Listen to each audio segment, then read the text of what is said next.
একটা মানে অসম্ভব আমরা সম্ভব করেছি, এটা কিন্তু কোনো দল, গোষ্ঠী, সংগঠনের একক প্রচেষ্টা এটা হয়নি।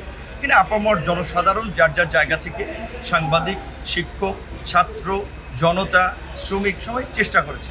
হয়তো আমার বক্তব্যটা তাদেরকে এনকারেজ করেছে, একটু উৎসাহ দিয়েছে, কিন্তু আমার এই বক্তব্যই একবারে সব হয়েছে আমি এটা মনে করি না। সবার প্রচেষ্টায়, সবার সংগ্রাম এবং সবার ত্যাগের মধ্যে দিয়ে এই পরিবর্তন আছে। সেই ক্ষেত্রে এই যে নতুন জেনারেশনের দল হিসেবে কিন্তু গণ অধিকার পরিষদের যাত্রা আনুষ্ঠানিকভাবে শুরু হয়েছে এবং আমার দৃঢ় বিশ্বাস, আমরা যেটা পরিষ্কারভাবে বলছি যে ওই হাসিনার পতনে যেমন বলেছিলাম যে 90% পতন হয়ে গেছে আর 10% ধাক্কা দিতে হবে, আমিও মনে করি আজকে আমরা যে রাষ্ট্রের একটা পরিবর্তন চাই, এখানে 90% প্রচেষ্টা আমাদের চলছে আর 10% এখানেও ধাক্কা দিলে আগামী নতুন বাংলাদেশ।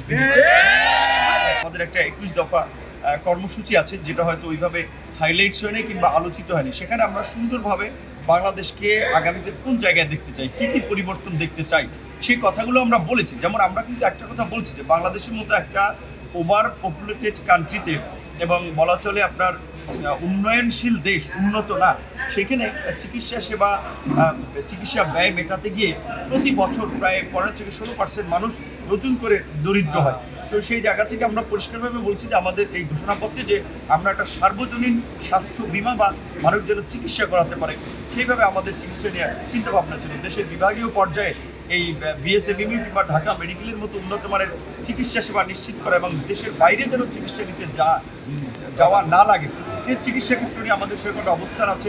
এই যে পরিবেশ এবং নদী দখল এবং এখন ধরেন শহরের মানে নগরায়নের ফলে মানুষের খেলার মাঠ কিংবা মানুষের হাঁটার পার্ক এগুলো দখল হয়ে যাচ্ছে, নদীগুলো ভরাট হয়ে যাচ্ছে। সেক্ষেত্রে পরিবেশ নিয়ে কিন্তু আমাদের পরিষ্কার অবস্থান যে আপনার স্ট্যান্ডার্ড অনুযায়ী আপনার বন, পানি, খাল, নদী, বিল, মাঠ এই পরিসংখ্যান ঠিক করা, এ নিয়ে আমাদের অবস্থান আছে।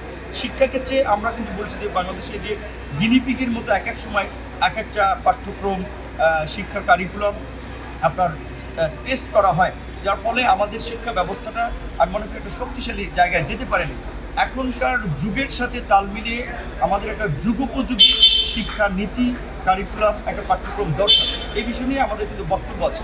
আমরা এটুকু বলবো যে গণ অধিকার পরিষদ ঘোষণার দিন যে স্লোগান যে জনতার অধিকার আমাদের অঙ্গীকার, আমার এই জনগণের অধিকার প্রতিষ্ঠাই আমাদের রাজনৈতিক আপনার মূল লক্ষ্য উদ্দেশ্য।